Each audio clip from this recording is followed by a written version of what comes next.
ETF index mutual funds నేర్చుకుని stock మార్కెట్లో రాణించాలనుకుంటున్నారా? వెంటనే ఈ నెంబర్కి కాల్ చేయండి.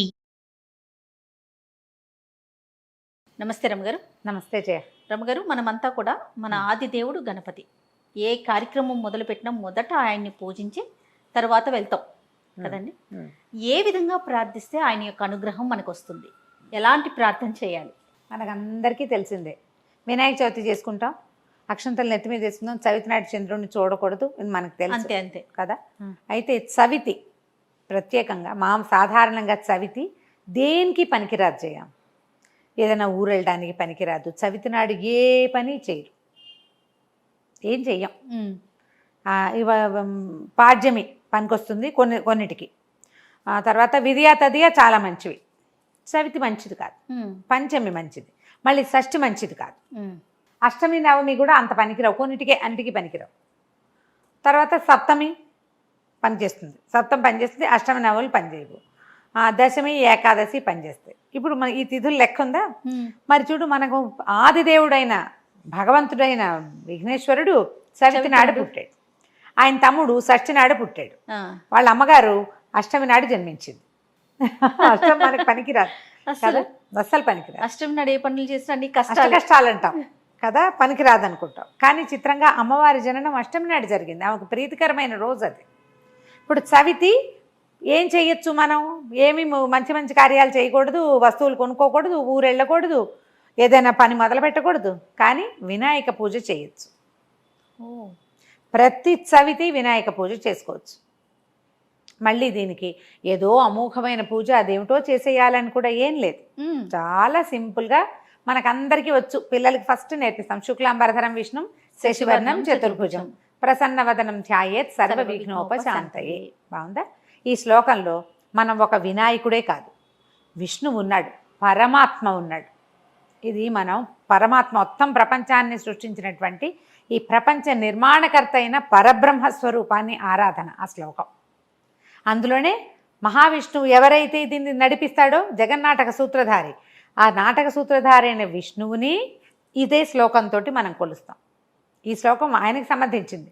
మూడోది, ప్రతి పనికి ఏదైనా మొదలుపెట్టేటప్పుడు ఓం అని తలుచుకోవాల్సినటువంటి విఘ్నేశ్వరుడికి కూడా ఇదే శ్లోకం చెప్తాం. మనం ఇప్పుడు ఈ ఒక్క శ్లోకం చదివితే వినాయకుడు, విష్ణువు, పరబ్రహ్మ, భగవంతుడు అన్నీ నడిపించేశ్వరుడు, పరమేశ్వరుడు వచ్చేస్తాడు. పరబ్రహ్మ అంటే మొత్తం ప్రపంచాన్ని ఏ శక్తి కదుపుతోందో ఆ శక్తి.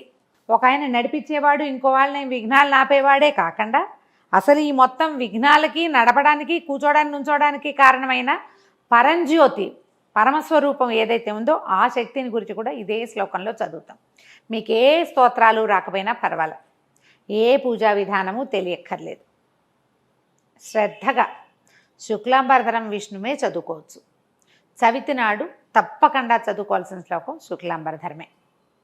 దాన్ని మీరు 11 సార్లు చేయండి, 21 సార్లు చేయండి, 40 సార్లు చేయండి, 108 సార్లు అయినా చేయండి.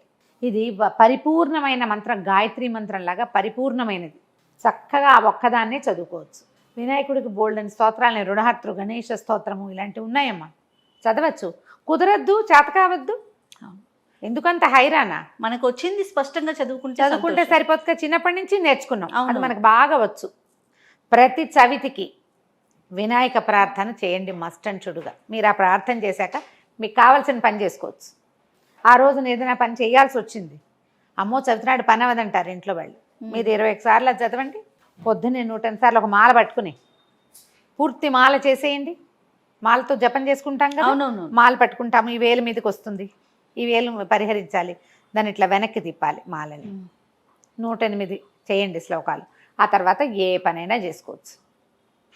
ఈ శ్లోక మంత్రంలో ఉన్నటువంటి ఆ శక్తి మీ పనులన్నింటినీ ముందుకు జరిగేలాగా చేస్తుంది. మీకు ముందు భయం పోతుంది, ఏదో చెడిపోతుందన్న భయం ఉండదు. నెలలో వచ్చే 2 చవితుల్ని మనం భగవంతుడిని ఆరాధన చేసుకోవచ్చు. ఇందులో కొన్ని శ్రేష్టాలు ఉన్నాయి. ఈ 2వ చవితి ఉంది కదా, కృష్ణ చతుర్థి, అది మంగళవారం నాడు వస్తే దాన్ని అంగారక చతుర్థి అంటారు. ఈ తొలి చవితి కంటే మామూలుగా వినాయకుడు పుట్టింది ఎప్పుడు? శుద్ధ చవితి నాడు కదా. మనం ఏం చెప్పుకుంటాము, ఇది మా భాద్రపద శుద్ధ చవితి నాడు భగవంతుడు జన్మించాడు. బహుళ చవితి సంకటహర చతుర్థిగా చెప్తారు, 2వ చవితి. ఆ రెండో చవితుల్లోనే ఏ చవితి అయినా మంగళవారం వస్తే దాన్ని అంగారక చతుర్థిగా చెప్తారు. దానివల్ల కూడా చాలా ప్రయోజనాలు ఉంటాయి. అప్పుడు కూడా మీరు ఏదో చేయాలనుకోవద్దు. కుదిరితే ఏదైనా ఒక దేవాలయ దర్శనం చేయండి. ఏ దేవాలయం, పెద్ద ఏ దేవాలయానికి వెళ్ళినా గణపతి ఒక చోట చక్కగా సిమంతంగా కూర్చుని కనపడతాడు. ఆయనకి గొడుగు గిడుగు కూడా అక్కర్లే, చెట్టు కింద కూడా కూర్చుంటాడు. చెట్టు కింద కూర్చున్న గణపతి కూడా మనకి అనుగ్రహిస్తాడు. అక్కడైనా దండం పెట్టుకోండి. రోడ్డు మీద వెళ్తుంటే అక్కడక్కడ మనకి గణపతి విగ్రహాలు దర్శనమిస్తాయి, చాలా కనపడుతున్నాయి కదా. అవును. అక్కడ దండం పెట్టుకోండి, ఆగి ఈ శ్లోకాలు చదువుకోండి. ఓ గుంజీలు తీయటం, ఇంకా చేయగలిగితే గణపతి కోసం గుంజీలు తీయటం. తర్వాత గణపతికి కాస్త గరిక సమర్పించటం. గరిక కథ చాలా విచిత్రమైన గాథ చెప్తారు, చెప్పుకుందాం అది కూడా. ఒక కొద్దిపాటి గరిక, 4 గరిక. ఇంకా మీరు నువ్వు ప్రసాదం పెట్టక్కర్లేదు, పువ్వులు తేవక్కర్లేదు, 21 రకాలు 11 రకాలు ఏమీ హైరాన్ లేదు, ఏమీ లేదు. 4 గరిక పోచలు సమర్పించి ఒక శ్రద్ధగా దండం పెట్టుకుని ఈ శుక్లాంబరధరం శ్లోకాన్ని నెంబర్ ఆఫ్ టైమ్స్ చదువుకోండి. లెక్క మాత్రం ఉంచుకోండి, 9, 11. పిల్లలకి దీన్ని అలవాటు చేయండి. ఇది చాలా మంచి ప్రాక్టీసు. గణేశుణ్ణి ప్రార్థించడానికి ఇంతకంటే సులువైన ఉపాయం ఇంకొకటి లేదు. ఇప్పుడు మంత్రం తీసుకుంటారు కొంతమంది, అందరికీ అవకాశం ఉండద్దమ్మా, కొంతమందికి ఉంటుంది. లేని వాళ్ళు ఏం చేయాలి? సులువుగా అందరూ చేసుకోగలిగే మహామంత్రం మన చేతిలో ఉన్నప్పుడు ఇంకా ఏదైనా చెయ్యాలేమోనని అనుకోవద్దు. దీన్నే శ్రద్ధగా చేయాలని భావించండి. ఈ శ్రద్ధతోటే గణపతి అనుగ్రహం చక్కగా పుష్కలంగా లభిస్తుంది. నువ్వెంత శ్రద్ధ చూపిస్తే అంత అవకాశం లభిస్తుంది. అంతే కథ. సంతోషం గారు. నమస్తే. నమస్తే.